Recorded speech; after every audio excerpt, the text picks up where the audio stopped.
सुप्रभात छात्रों। आज मैं दुख का अधिकार पाठ पढ़ाऊँगा।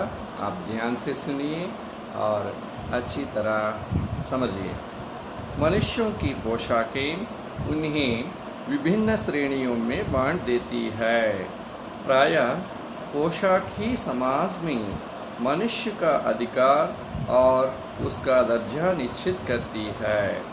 वो हमारे लिए अनेक बंद दरवाजे खोल देती है, परंतु कभी ऐसी भी परिस्थिति आ जाती है कि हम जरा नीचे झुककर समाज की निचली श्रेणियों की अनुभूति को समझना चाहते हैं। उस समय यह पोशाक ही बंधन और अड़चन बन जाती है।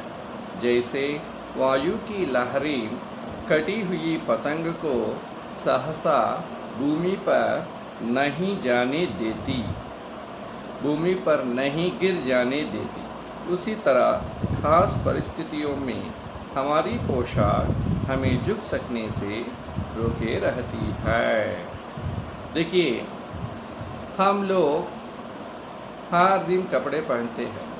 बच्चे आप स्कूल आते हैं ना, स्कूल आते समय स्कूल की वर्दी का मतलब यूनिफॉर्म पहनते हैं। क्यों मालूम है? सब लोग एक ही रंग के कपड़े पहनने से समान, इक्वल। नहीं तो क्या करते हैं आप लोग? सिविल ड्रेस में आएंगे तो एक तो कम पैसों वाले कपड़े पहनते, एक तो ज़्यादा कास्टली वाले कपड़े पहनते हैं। फ़र्क होता है। वो फ़र्क ना होने के लिए, समानता को दृष्टि में रखने के लिए, कक्षा में सब समान है ऐसी बात मालूम होने के लिए स्कूल वाले तो वर्दी रखे। सो मनुष्यों की पोशाकें उन्हें विभिन्न श्रेणियों में बांट देती है। आपको मालूम है, अमीर वाले तो एक प्रकार के कपड़े पहनते, गरीब वाले एक प्रकार के कपड़े पहनते और मिडिल क्लास फैमिली वाले एक प्रकार के कपड़े पहनते। प्रायः पोशाक ही समाज में मनुष्य का अधिकार और उसका दर्जा निश्चित करती है।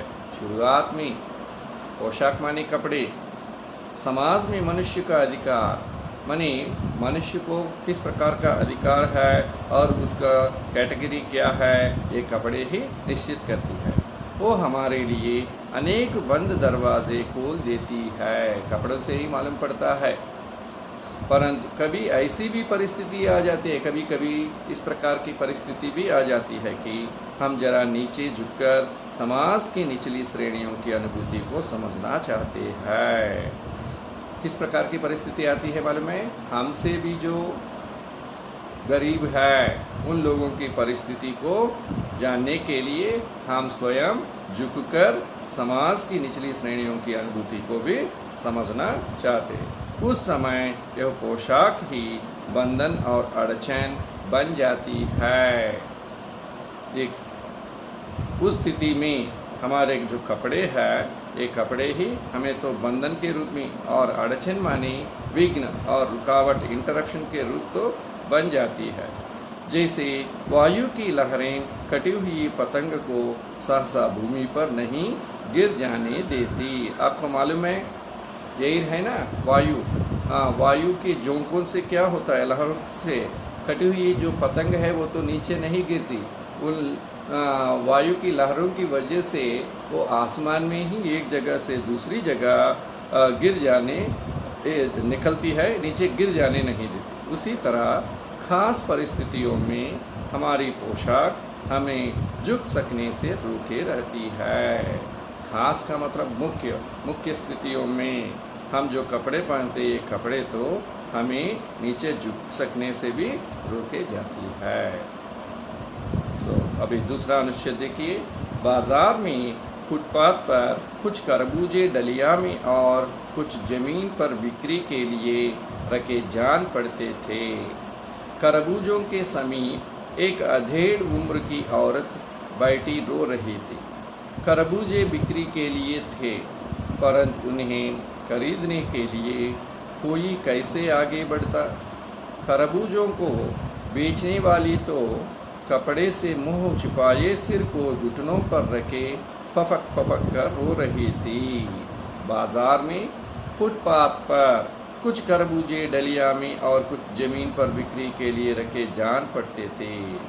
देखिए बाजू में एक चित्र है ना, उस चित्र में एक महिला, वो महिला क्या कर रही है, डलिया में माने बास्केट में कुछ खरबूजे, खरबूजे का मतलब मस्क मेलन, वाटरमेलन को हम लोग तरबूजे बोलते हैं, मस्क मेलन को खरबूजे बोलते हैं। उन खरबूजों को डलिया में और कुछ ज़मीन पर, नीचे तो भी कुछ रखी है, बिक्री के लिए रखे जान पड़ते थे। बिक्री माने सेल, माने बेचने के लिए जान पड़ते थे। खरबूजों के समीप एक अधेड़ उम्र की औरत बैठी रो रही थी। उन खरबूजों के पास डलिया और नीचे जो खरबूजे है उधर एक महिला तो बैठी थी। उस महिला उम्र तो बहुत कम नहीं है, बहुत ज़्यादा नहीं है, अधेड़ उम्र की औरत माने 40-50 वर्ष के बैठ कर रो रही थी। खरबूजे बिक्री के लिए थे, वहाँ जो खरबूजे रखे थे ये सब तो बेचने के लिए, परंतु उन्हें खरीदने के लिए कोई कैसे आगे बढ़ता। अरे खरीदने के लिए रखी है, लोग तो आकर खरीदना है, लेकिन यहाँ क्या हुआ देखिए, खरीदने के लिए कोई कैसे आगे बढ़ता, कैसे आगे बढ़ता मैंने देखिए आगे, खरबूजों को बेचने वाली तो कपड़े से मुंह छिपाए सिर को घुटनों पर रखे फफक फफक कर से रो रही थी। माने वो खरबूजे बेचने वाली जो अधेड़ उम्र के महिला है ना, वो कपड़े से माने साड़ी जो पल्लू है उससे अपने मुंह छिपा कर सिर को घुटनों पर रखे, अपने सिर को, घुटना माने नी से ना, उनको ऊपर रखकर फफक फफक कर रो रही थी। आपको मालूम है ना, माता पिता डांटने पर आप कैसे रोते हैं, फफक फफक कर रोते हैं, है ना, वैसे रो रही थी। पड़ोस की दुकानों के तख्तों पर बैठे या बाजार में खड़े लोग घृणा से उसी स्त्री के संबंध में बात कर रहे थे। उस स्त्री का रोना देखकर मन में एक व्यथा सी उठी, पर उसके रोने का कारण जानने का उपाय क्या था। फुटपाथ पर उसके समीप बैठ सकने में मेरी पोशाक ही व्यवधान बन खड़ी हो गई। पड़ोस की दुकानों के तख्तों पर, पड़ोस माने क्या है, अड़ोस पड़ोस, आमने सामने, हमारे घर के सामने वाले जैसे रहते वैसे ही दुकानों के सामने वाले, तख्तों पर बैठे, तख्त माने आसनों पर बैठे या बाजार में खड़े लोग, बाजार में खड़े होकर लोग घृणा से उसी स्त्री के संबंध में, घृणा का मतलब हेट्रेड, उससे उस स्त्री के संबंध में बात कर रहे थे। वहाँ के लोग उस महिला के बारे में बात करें। उस स्त्री का रोना देखकर मन में एक व्यथा सी उठी।